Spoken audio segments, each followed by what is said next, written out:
सिन्दूरारुणविग्रहां त्रिनयनां माणिक्यमौलिस्फुरत्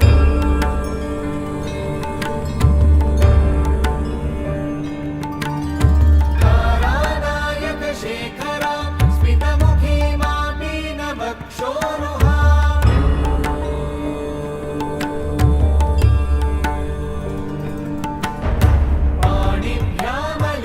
पाणिभ्यामलिपूर्णरत्नचषकं रक्तोत्पलं बिभ्रतीं सौम्यां रत्नघटस्थरक्तचरणां ध्यायेत् परामम्बिकाम्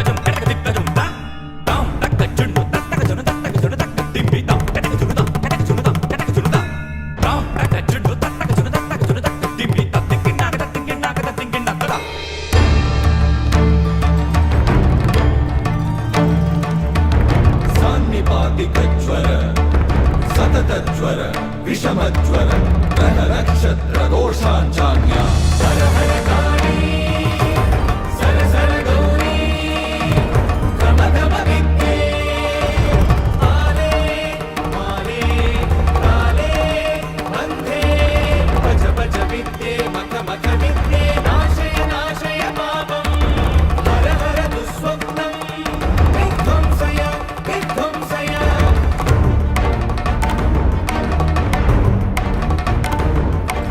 विघ्नविनाशिनि रजनी सन्ध्ये मुन्दुभिनादे मानस्तोषे मानसवेगे शङ्खिनी चक्रिणी वज्रिणी गदिनी शूलिनी अपमृत्युविनाशिनी विश्वेश्वरी द्राविडी केशवदयिते पशुपति सहिते धीममर्दिनि धमनी कामिनी Shabari विराटी राजन्ये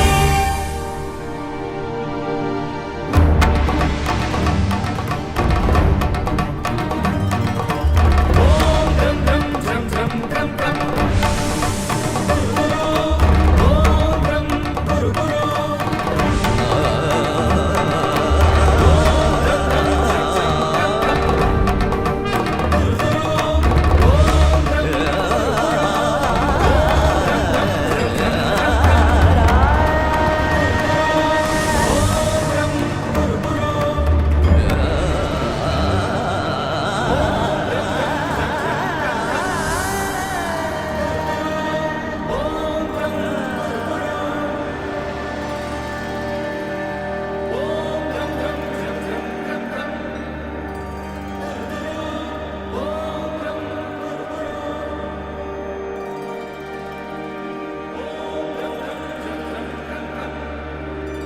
Namaste and a warm welcome to each one of you for this evening session.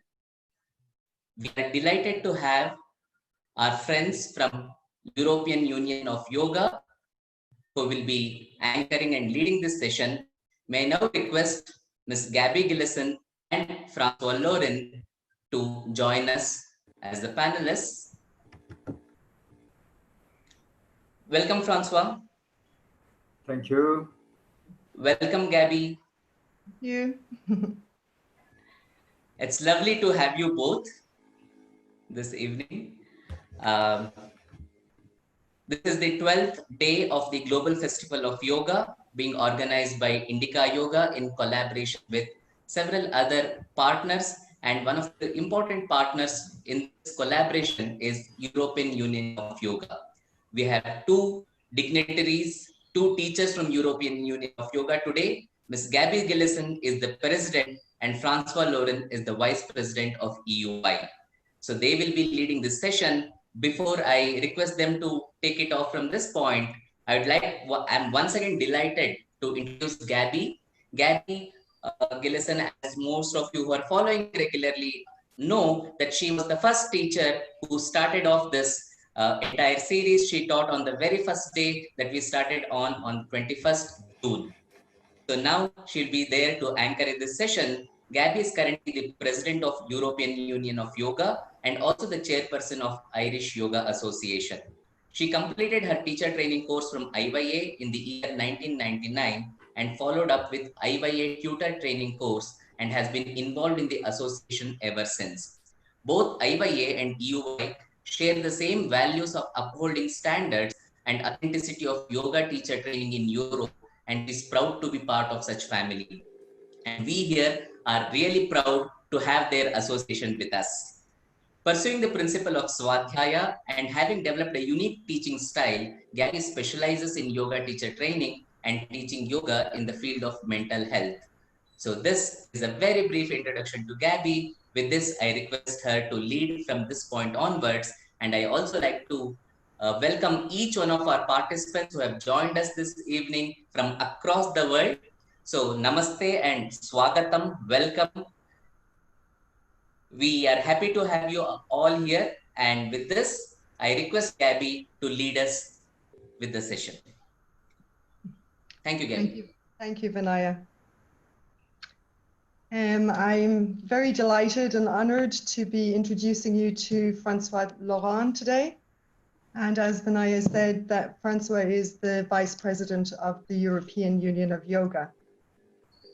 I think I'd like to take just a few moments to introduce you to the European Union of Yoga and who we are and what we do. And then I will introduce Francois a little bit more deeply. The EUI was established in 1971 by two gentlemen, Gerard Blitz and Andre van Lisbeth.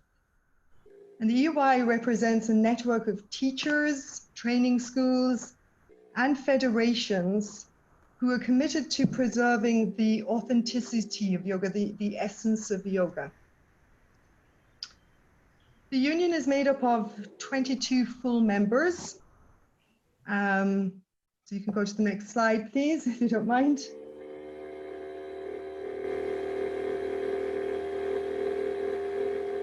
So you can see on the map that we have Portugal to the west, we have Ukraine to the east, we have members from the north, Finland, all the way down to Sicily in the south.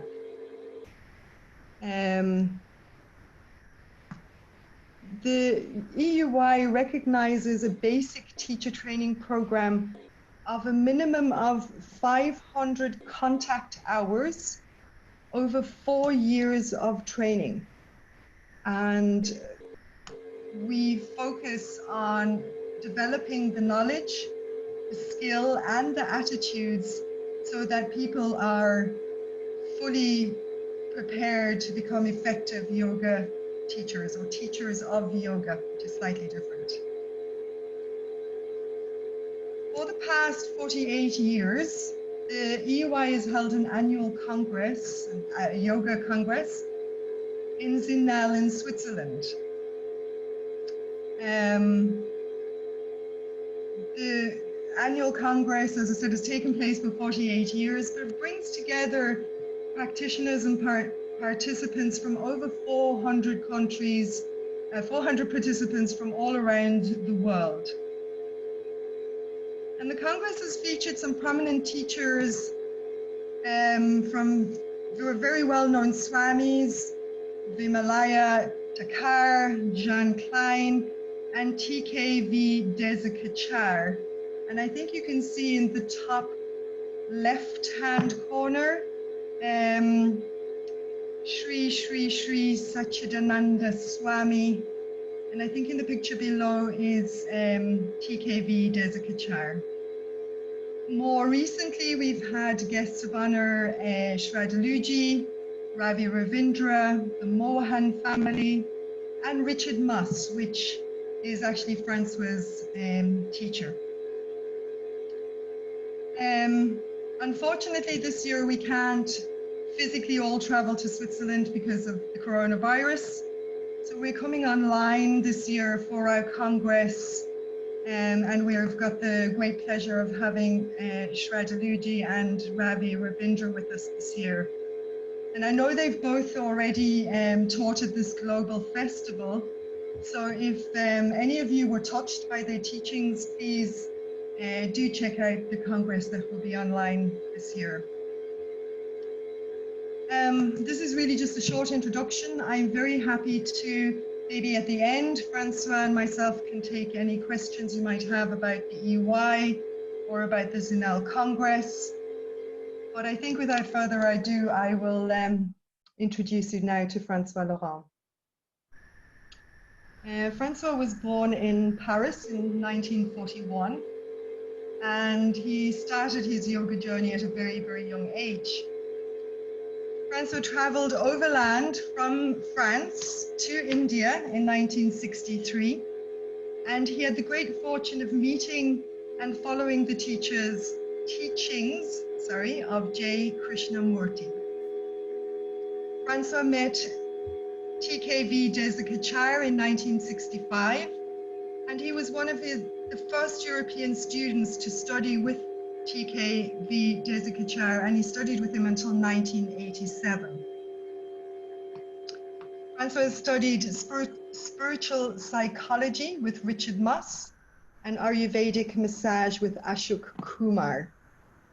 He's a facilitator of personal development and transpersonal training. And Francois has been involved with the EY probably from near enough the beginning, and became the vice president in 2018.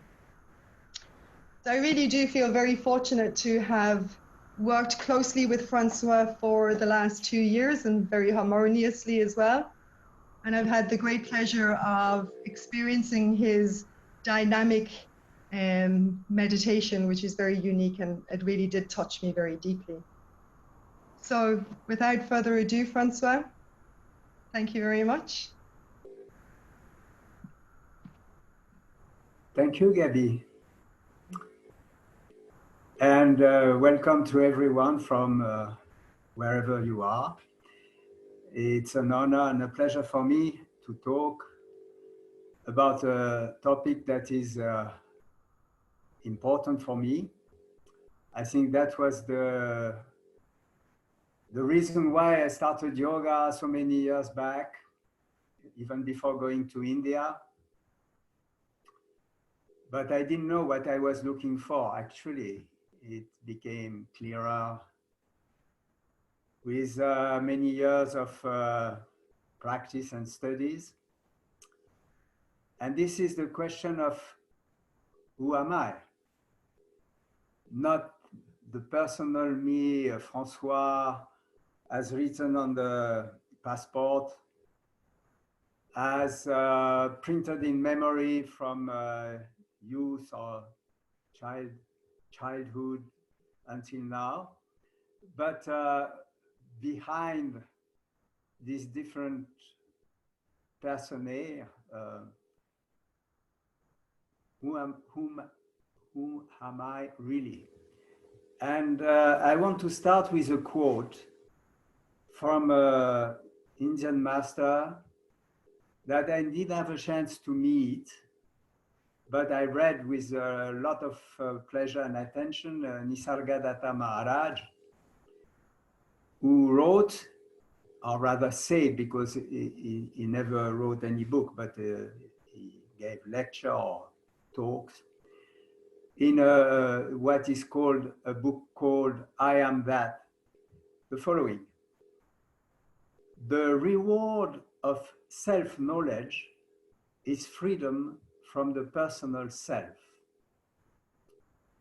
You cannot know the knower, for you are the knower. The fact of knowing proves the knower, and you need no other proof.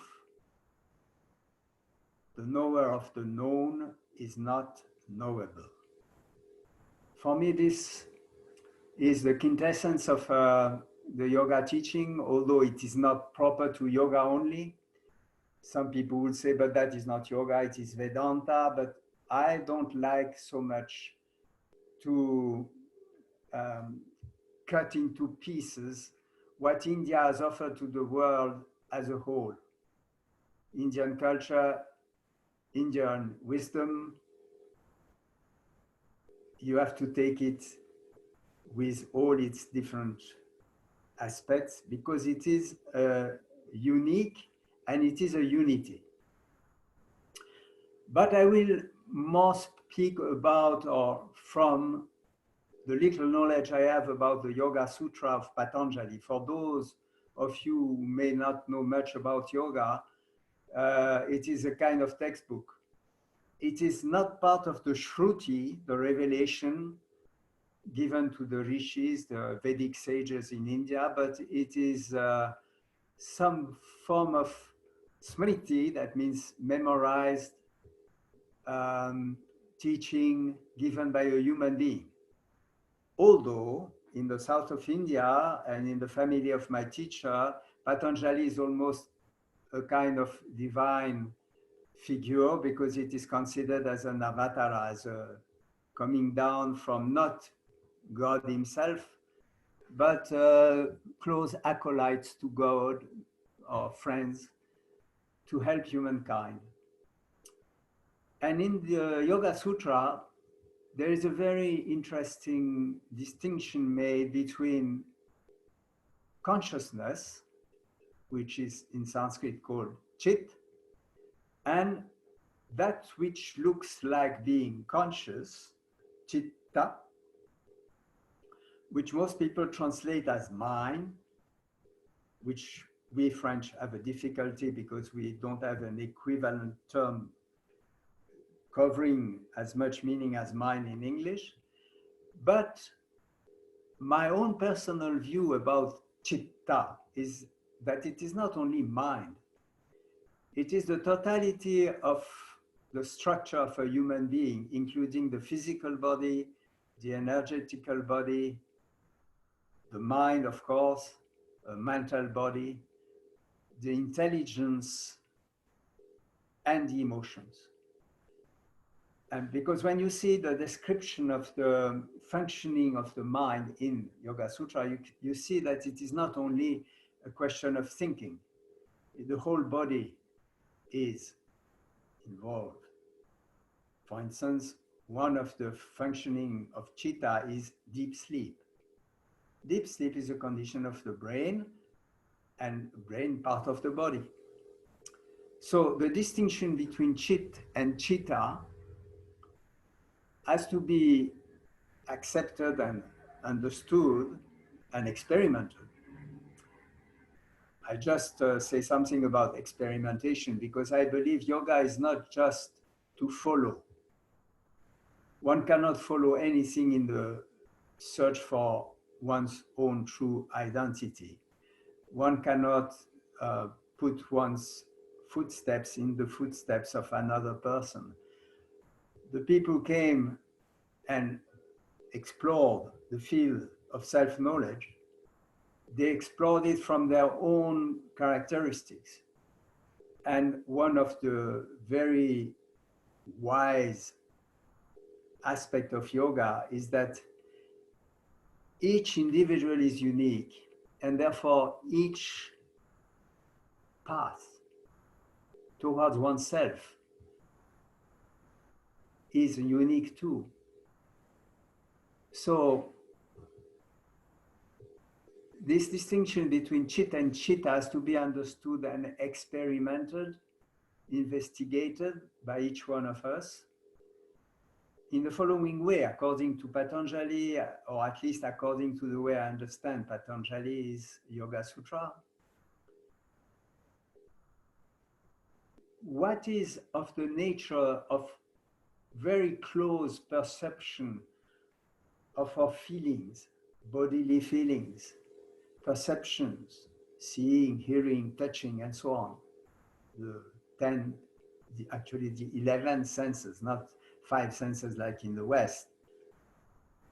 In yoga, as in Sankhya, there are five organs of perception, but there are five organs of action and one inner organ. But I am not going to give all the details now. It would take too long. So any of the feelings, perceptions, or thoughts that come to us, there is a process of identification, sarupyam, which is pointed by Patanjali in the third sutra of the first chapter. That means we immediately think or feel, I am seeing, I am tasting, I am liking or disliking.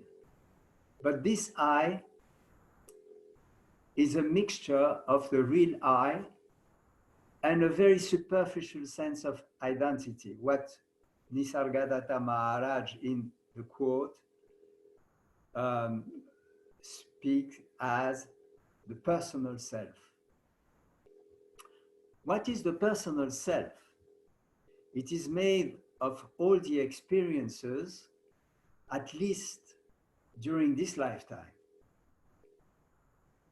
I do not believe about reincarnation, nor do I doubt about reincarnation. I don't know. If I am honest, I have no proof within myself that such a thing exists. So I just remain open, not saying it does or not saying it does not. But at least during this life, I can see that my personal self is made of memories. I remember how was my father, my mother, what happened during my childhood up to some point. But also some recordings that I cannot call memory properly, like deep influences from the place where I was born, from the food I ate, from the people I met. And in yoga, this totality of influences, which are like recorded somewhere within what I call myself,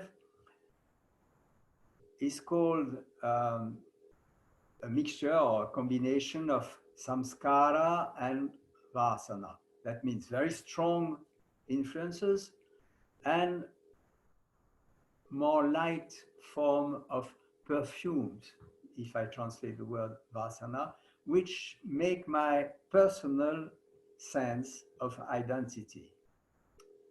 I cannot deny that I am the one I am as a personal self. It would be stupid. But is the personal self the true identity? That is the question that yoga asks us to investigate. In the first chapter, as you know probably, the definition of yoga is yoga chitta vritti nirodha. The yoga is when the movements of the so-called chitta, let us call it mind for the time being, these movements are stopped. The stoppage of the mind is not possible for a long period of time. It's a peculiar experience which shows that we live even if the mind has stopped. And what we experiment during the stoppage of the mind is not the same as when the mind is in function. When the mind is in function, there is identification with experiences that the mind provides. Whether they are painful or pleasant, whether they are understandable or non-understandable, there is always the sense that this is what is happening to me. the personal self. But Patanjali does not end the definition of yoga with that. It continues with the following sutra, which says that then only that which sees is in its real or true form, shape, function. That is, our real nature is the nature of a seer. We have to understand in yoga that there is a lot of difference between seeing, hearing, and touching. You can use different verbs, and thinking. To think is to create a map of reality. To see is to be in contact with reality.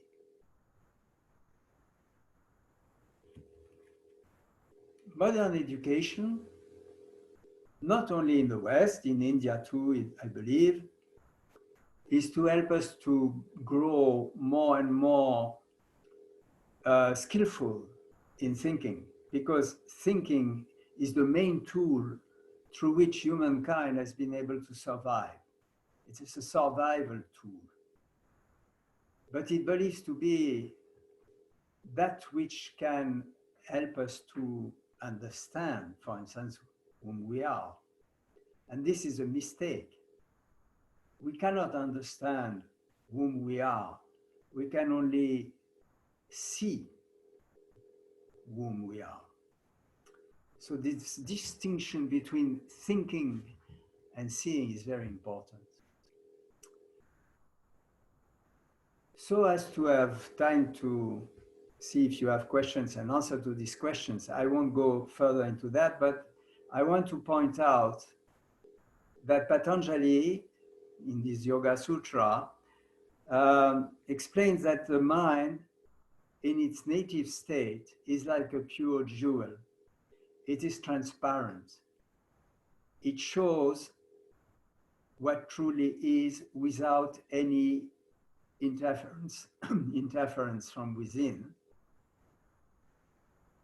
And the accumulation of the samskaras and vasanas, a bit like a dust that accumulates itself into a room, will make the chitta less and less transparent and more crowded with factors of pain, factors which he calls kleshas, afflictions. The second klesha is asmita, the sense of I am, I amness. And one has to understand that there is two ways of understanding the asmita in the Yoga Sutra. There is asmita klesha, a false sense of identity, the personal self, and asmita rupa, the pure form of I amness. Because each one of us deep within knows that he or she is.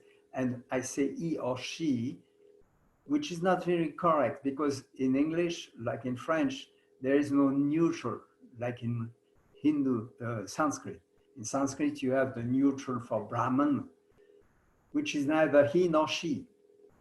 What our personal or true identity is not sexually differentiated. And that's why it is called pure consciousness. It is like an open space that includes everything, that rejects nothing. And to end this talk, I just want to ask you, like I do now, to close your eyes. Maybe you have some sounds around you, at least there is a sound of my voice. You please direct your attention to the sound that is the most pregnant for you now.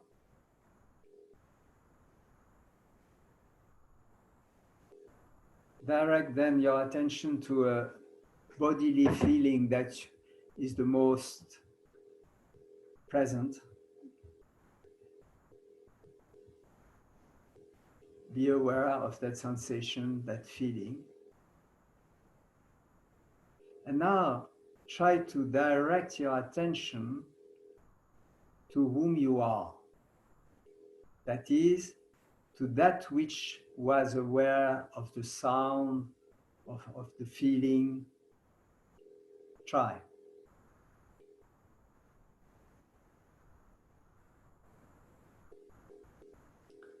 And you will discover, maybe you have discovered, that there is no way of turning the attention back to its source, because, as Nisargadatta Maharaj pointed out in the beginning,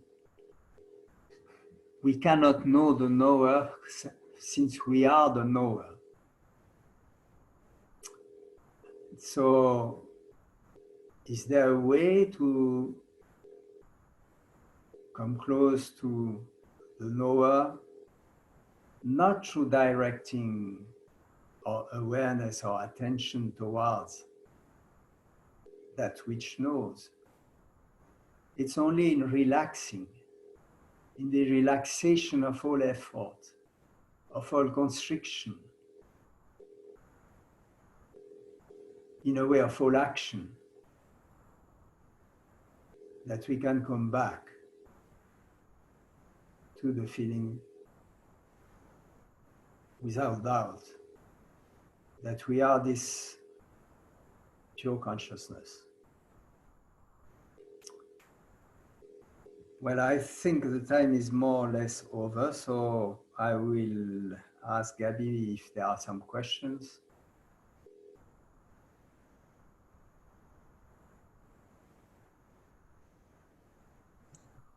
Thank you, Francois. That was lovely. Thank you, Gabby. There are a few questions here.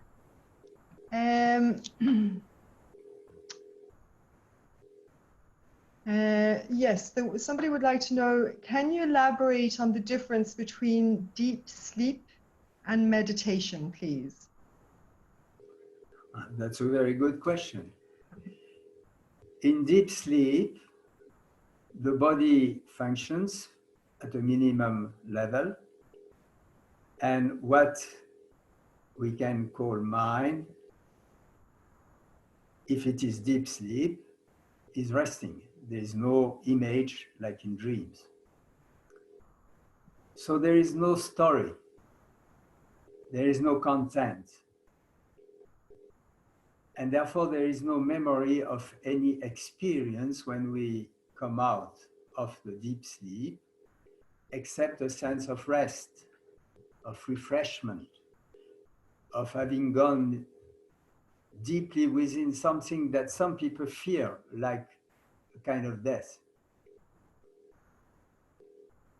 In meditation, the mind is not resting.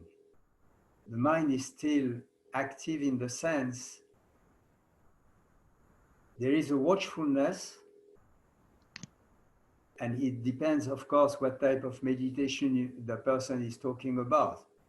If it is a meditation with a prop, a support, there is the trial to stay with the support. I don't call that meditation personally. It's more like concentration. It's more like dharana. If it is without support, the mind is not asleep. The mind is like watching a succession of events that have not been planified.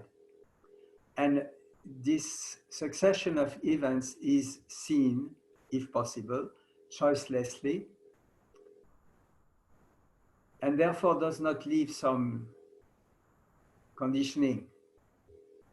And this will create a sense of quietness in the structure of the body and of the mind, up to maybe the meditative state, where there is full alertness, full awareness, but without the sense of personal self, which is the definition given by Patanjali of samadhi. So there is a lot of difference. Some texts explicitate, explain, sorry for the English, that in deep sleep, pure consciousness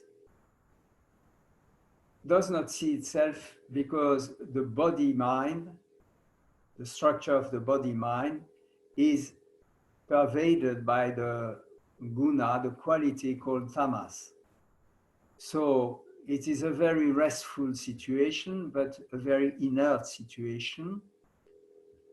While in meditation, pure consciousness is in contact through the mind awareness with the guna sattva, which is pure transparency.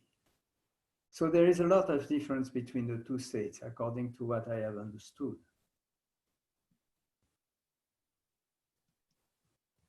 Thank you, Francois. Francois, there's been a request if you could maybe speak a little bit more closely to the mic. It's a bit hard to sometimes hear you, please. Oh. I'm going to try and combine 3 questions into one, if that's okay. Let me see. The one question is from Jane, and she says, we cannot understand who we are. We can only see who we are. Then Maria added to that, we cannot see either who we are. We can only be who we are.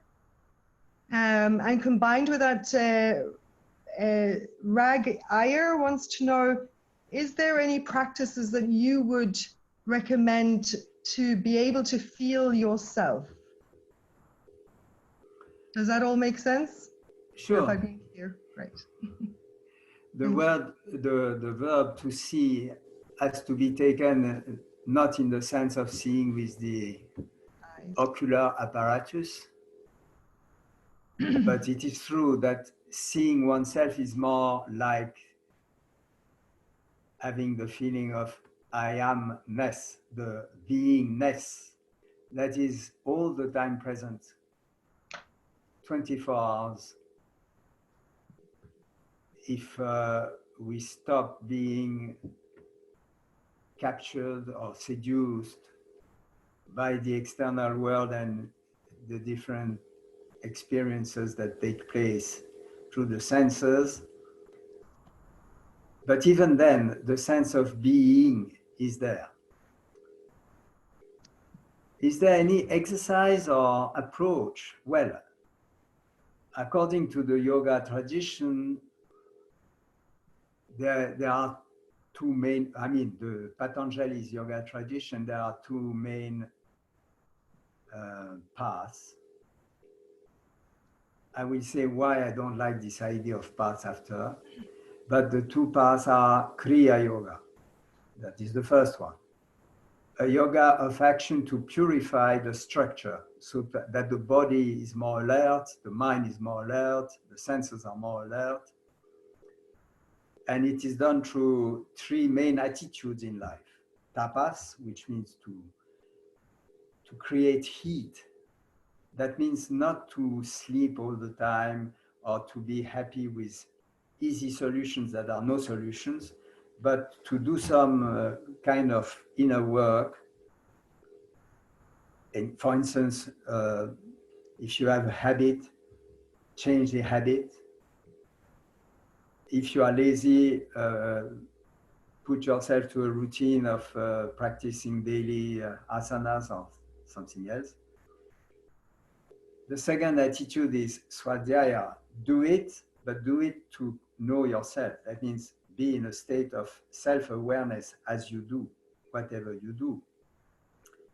And the third attitude is Ishvara Pranidhana. That means do it the best you can, but know that you have no way of making sure that you will get what you want through the action. Because your power is very limited. So you do the best you can, but you don't know what the results will be. That is one proposal. And the second proposal is what is called Ashtanga Yoga. But there, I just go quickly because there are too many things. There is 8 members of yoga, as the Ashtanga means. Yama, which means a form of relationship to others that will help to remain peaceful within.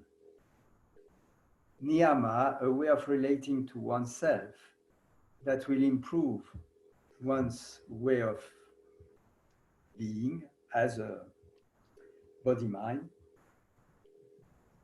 Asana, the role of asana is very interesting according to Patanjali. It is to stop being disturbed or damaged by the opposites.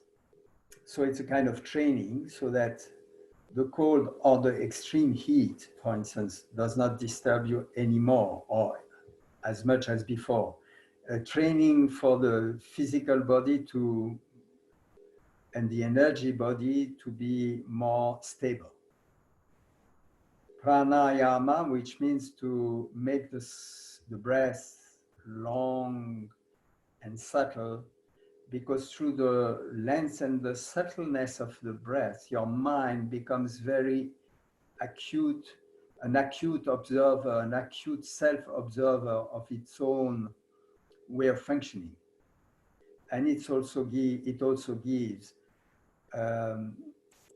knowledge about the energy, how it circulates in the body, what impedes its circulation and what makes it better.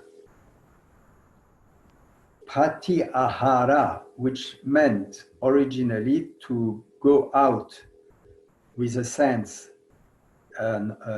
organ, to bring back some information.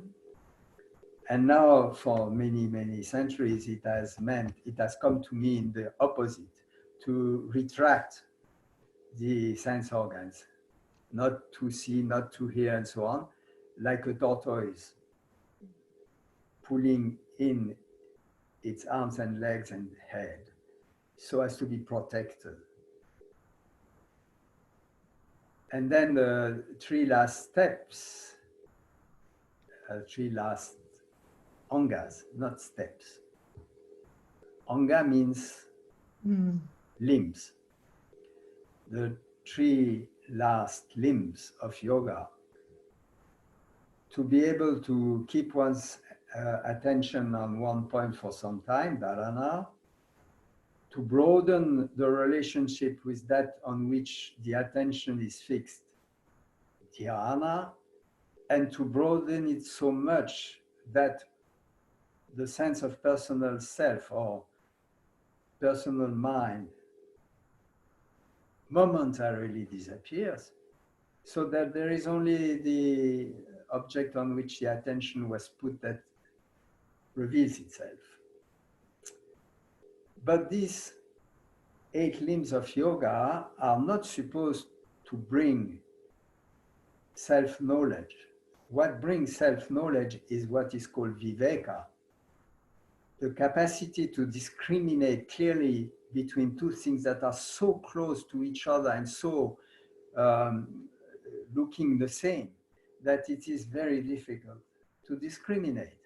And these 2 things are chit, pure consciousness, and chitta, personal consciousness, the consciousness that has been loaded from long time with a lot of influences and to which we are identified.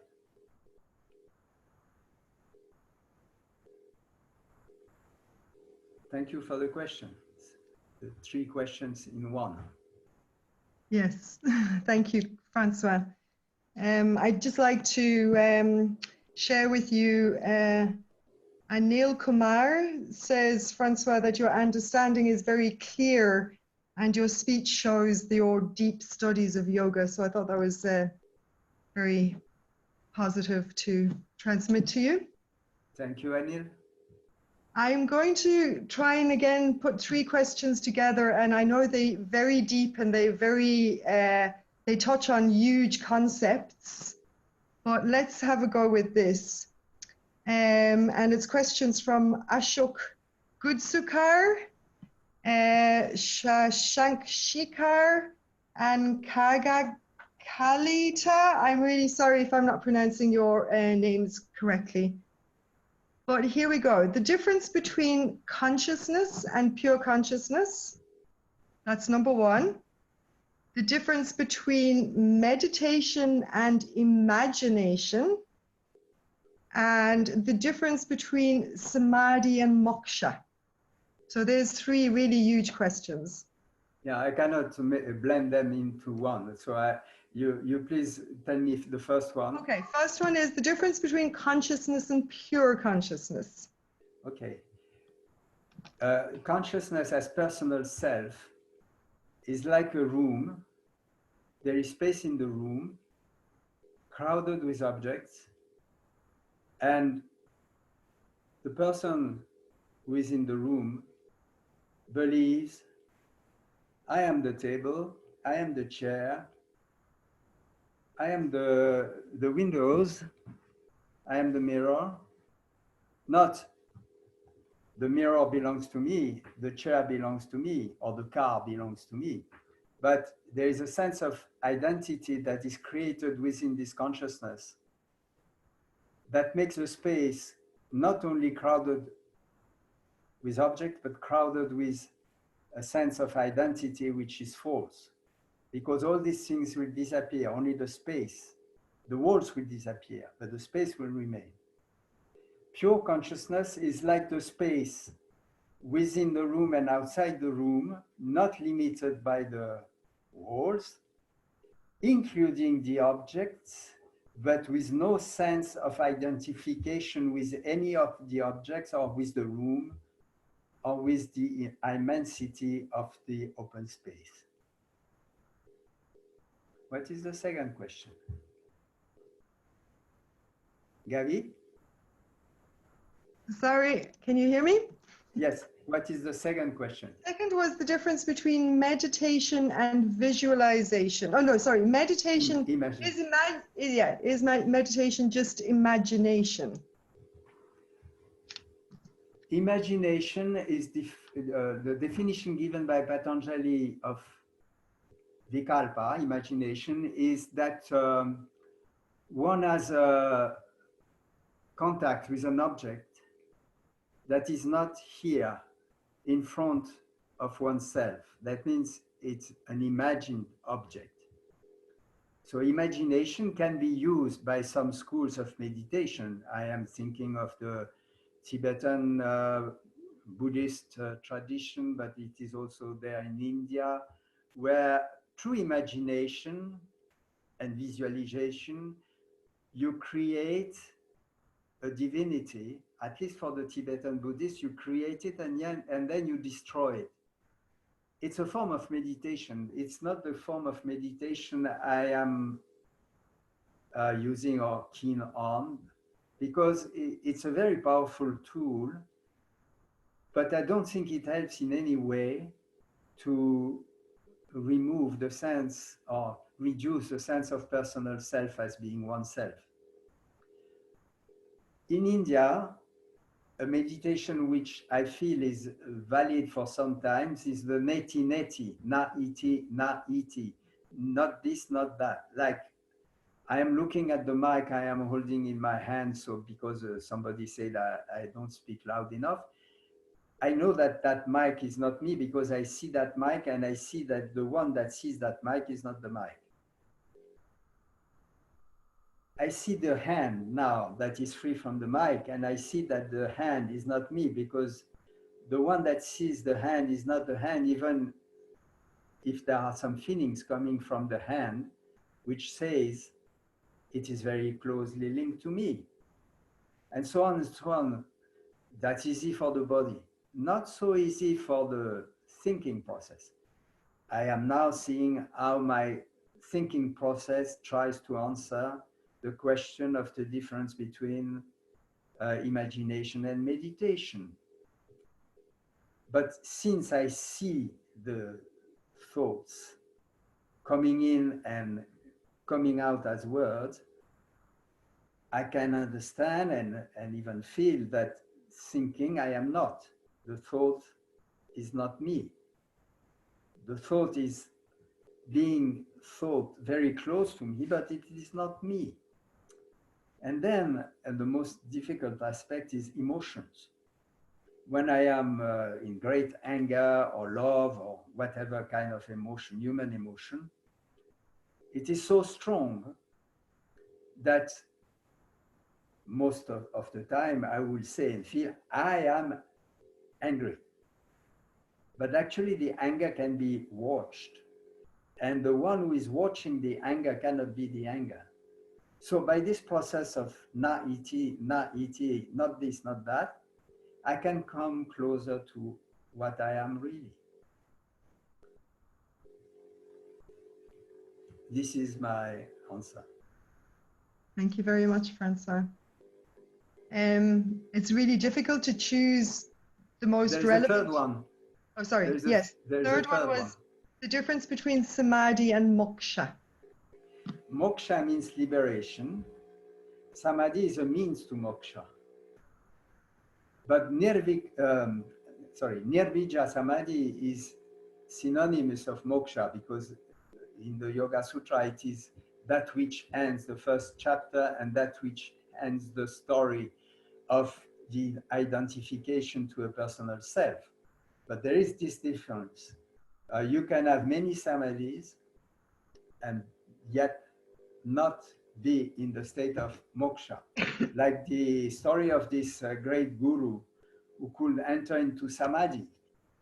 And one day his wife came to him because she saw that he was going to his meditation room. And she said, what kind of curry do you want me to cook for you? And the guru said, well, you know, the one I like best. So she went back to the kitchen and prepared the curry. And after a few hours, the curry was ready, and she came to the hall of meditation, and she saw that he was still in rapture in samadhi, so she dare not disturb him. So she went back to the kitchen and ate her curry and kept the rest for some time because there was no fridge at the time. But she thought in the evening it will still be good. So in the evening she went back to the hall and he was still in meditation. And the story goes on like that. After a few days or maybe weeks, he came out of the meditation hall shouting, wife, where is my curry? Well, he was in samadhi, but he was not knowing what moksha is. I hope you understand the point. Thank you. Thank you, Francois. That's wonderful. Maybe some recommendations. Somebody would like, oh no, sorry, Ramakrishna Raju Naidu says that it's really difficult for him to meditate. Would you have any basic hints, basic points to guide him? Where would you start with meditation? I will start with what the Bhagavad Gita says in the third chapter. I would start with nigraha. That means no constraint. Don't meditate if you don't feel like it. Don't meditate if you don't like it. Meditate only if it comes to you spontaneously. But there is a form of awareness that is free and easy. Just be aware of what you feel, what you think, what you do, when it's coming naturally to you. And the rest of the time, don't bother. One day or the other, the meditation will catch you. You are not going to catch meditation.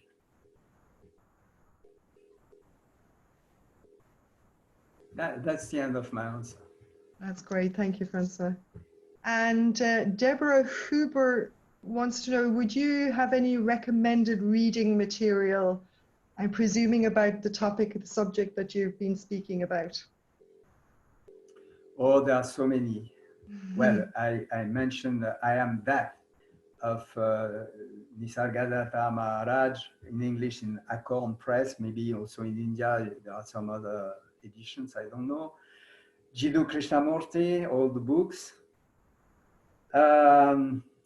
Douglas Harding, there are many books too. There are so many now people on the YouTube also. You just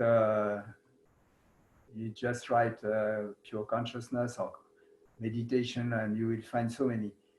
Personally, I like very much Abhinavagupta, if we have to speak about people from the past. Hymns of Abhinavagupta. Of course, books. They are a bit like a trap. I mean, it's easy to read and have the feeling that you have understood something, but unless you put it into practice, it is just more acquired knowledge.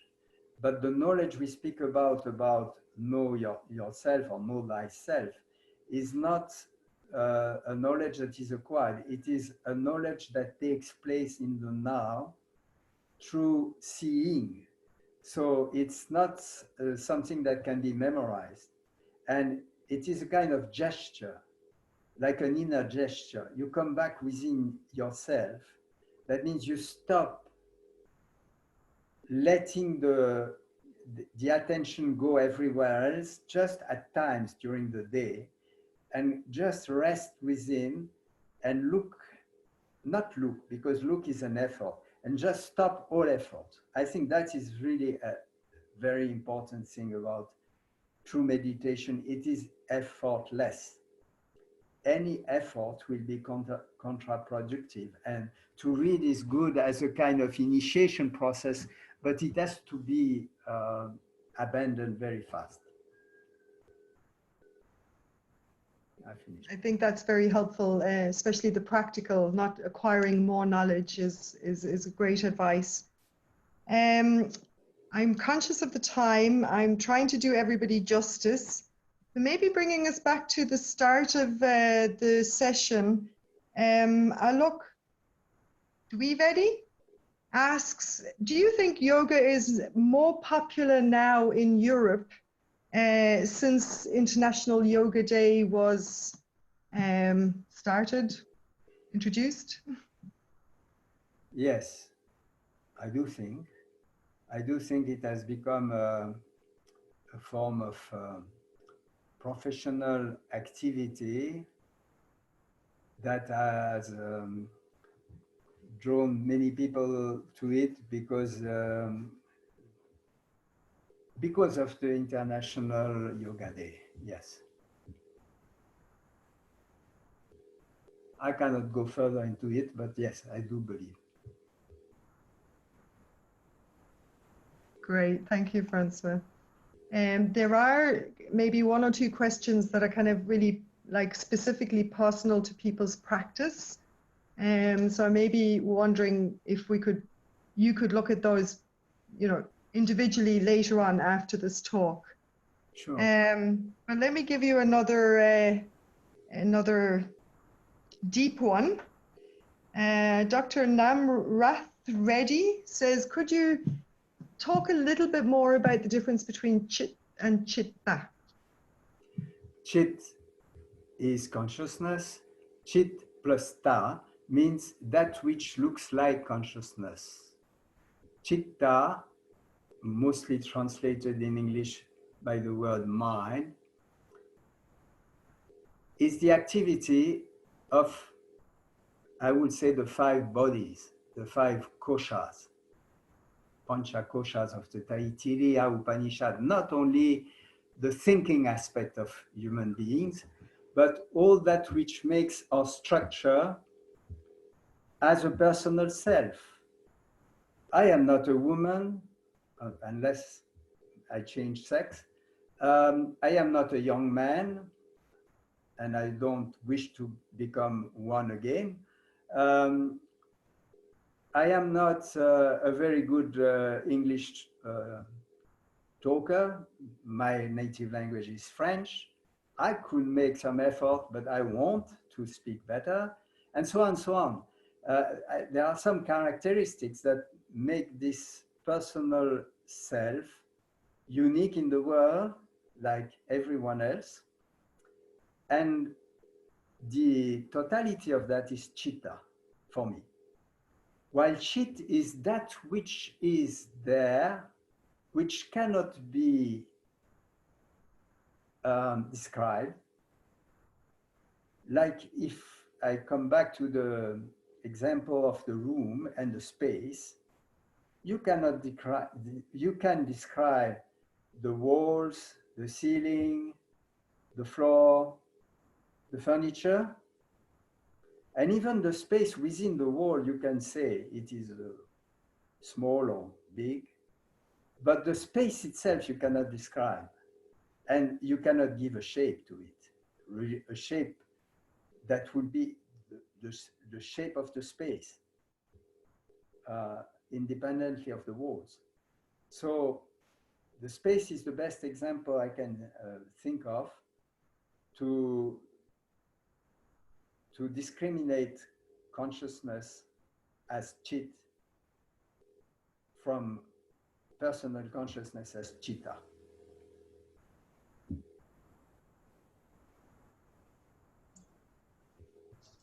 I think time is over, no? Yes. Thank you, Francois, for Pleasure. keeping before us a very complex subject in a very simple language. Consciousness, understanding consciousness, its nature, its manifestation is not very easy, but you really have put in great efforts to present it in a way that each one of us can understand it. And I am also appreciative that you did it in English for all of us. Thank you very much. Thank you to you all, and it was a pleasure for me. Yes.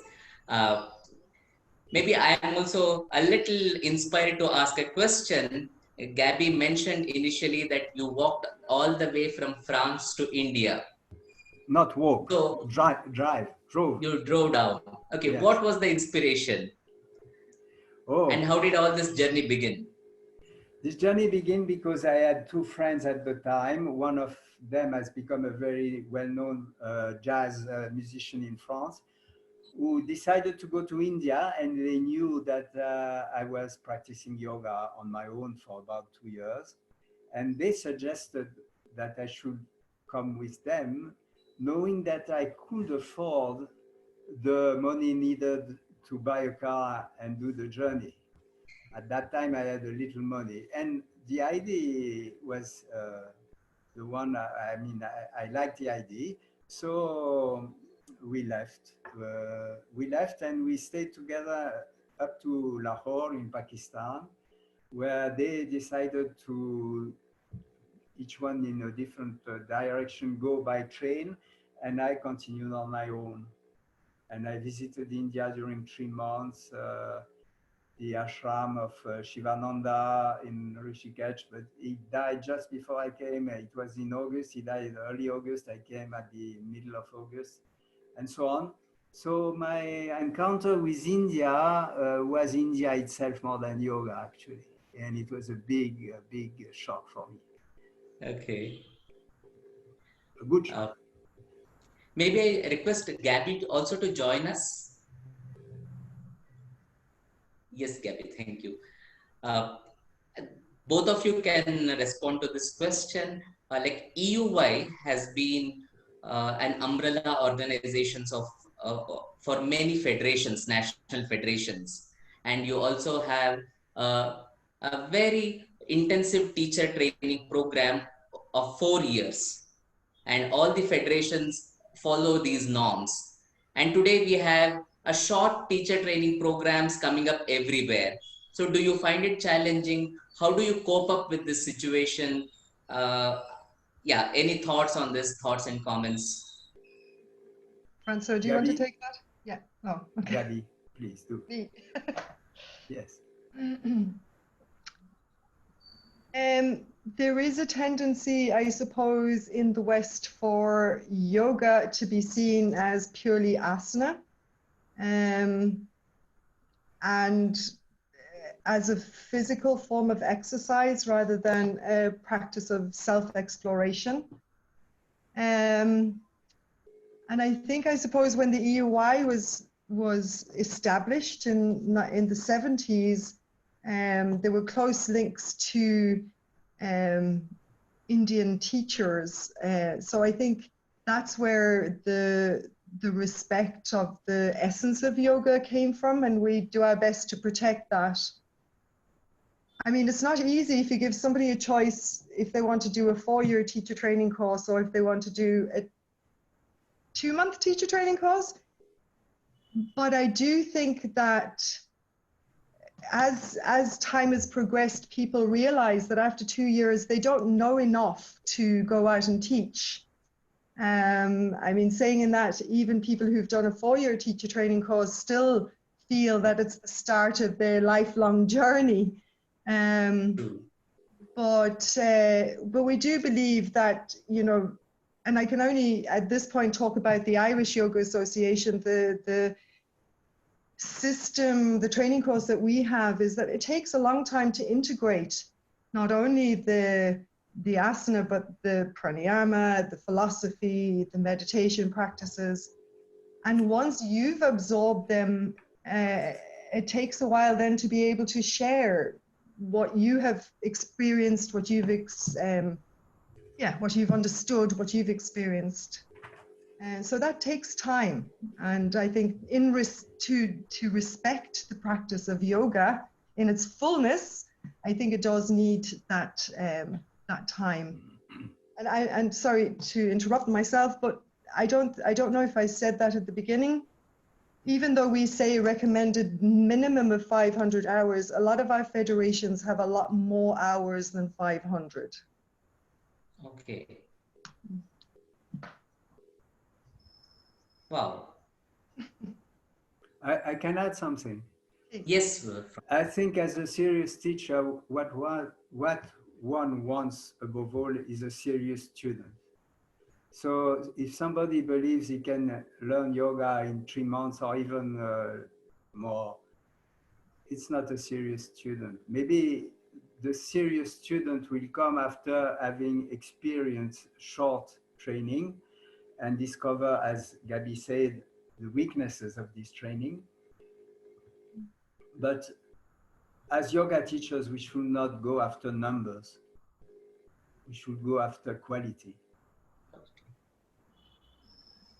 I think that was a very precise point as to what the yoga teachers, yoga fraternity should look into.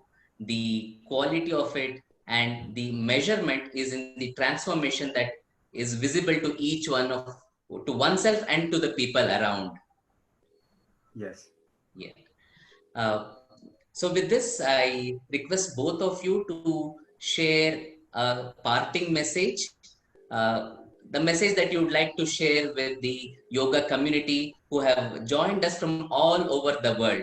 Today we have people for this session from US, UK, and Europe, and many other parts. I mean, within India itself, we have many people who have joined us. So we would like to hear what would be your message for their practice, for their sadhana, anything that you would like to share. But before that, we would like to make the announcements for tomorrow's events.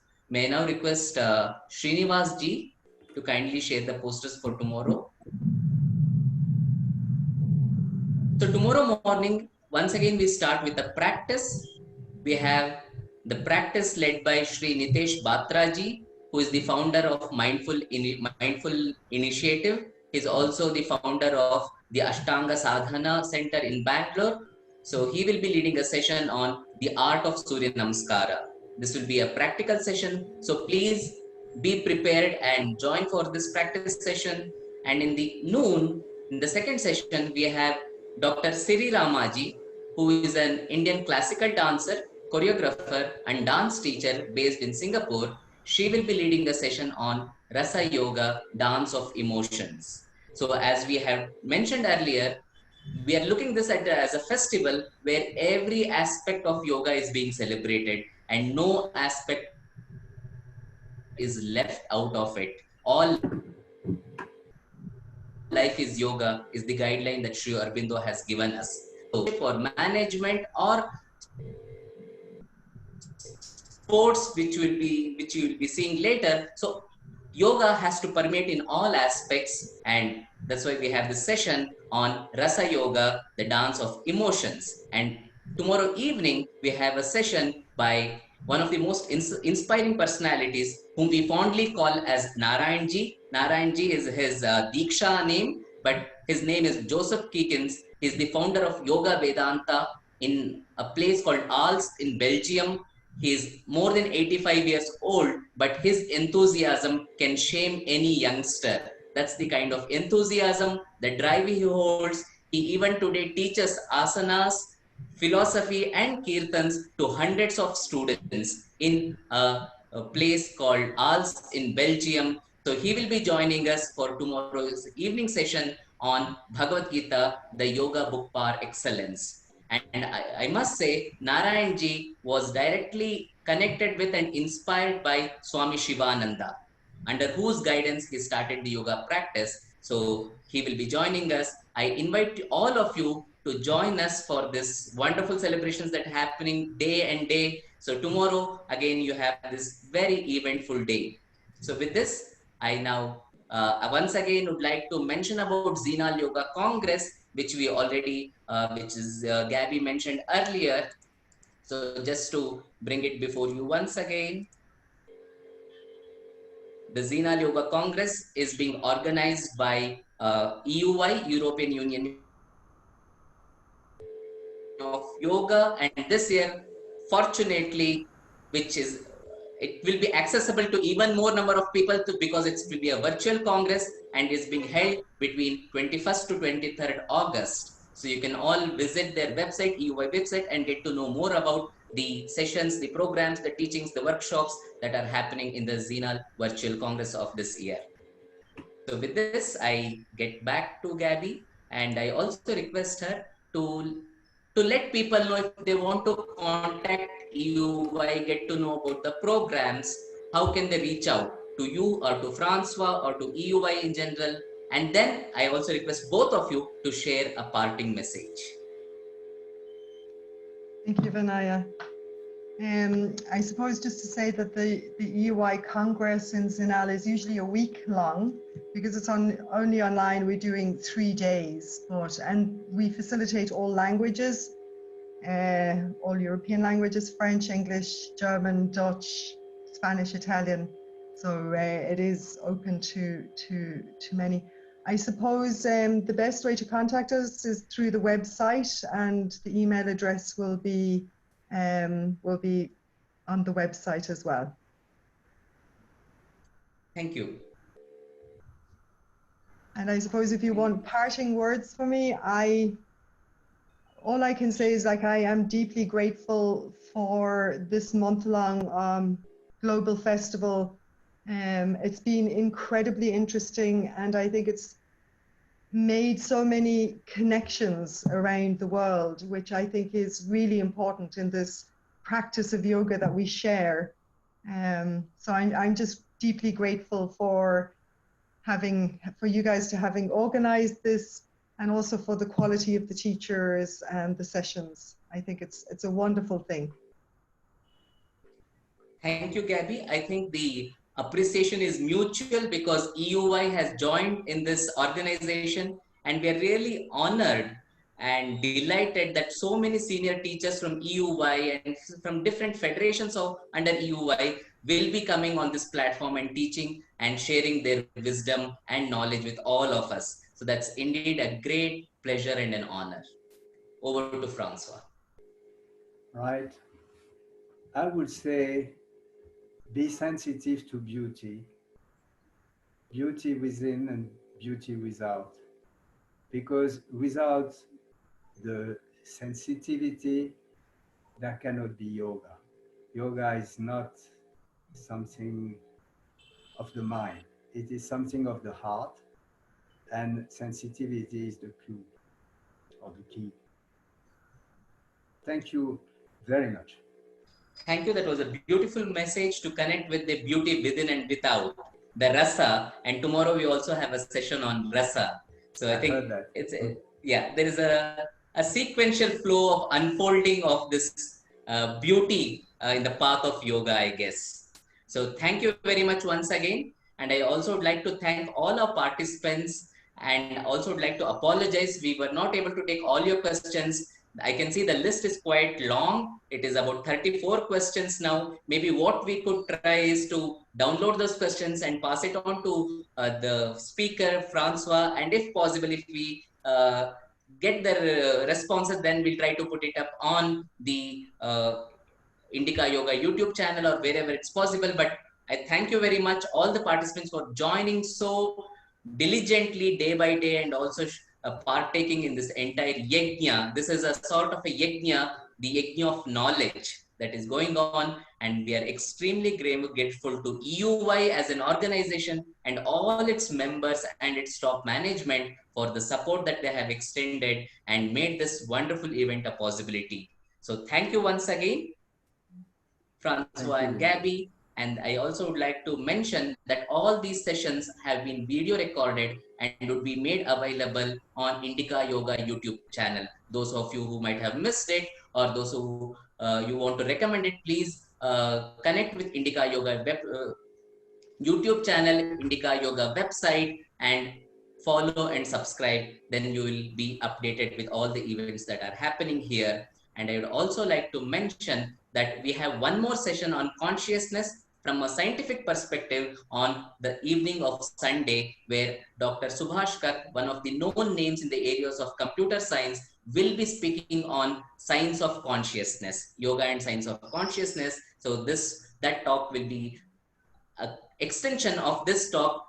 Initially, we looked in from the yogic, from the philosophical, from the psychological perspective. Then we'll also be looking at it from the physical or the scientific perspective. So stay with us, continue this journey with us, and look forward to seeing you again tomorrow. Dhanyavad, Namaste, Shubharatri, Shubhadinam.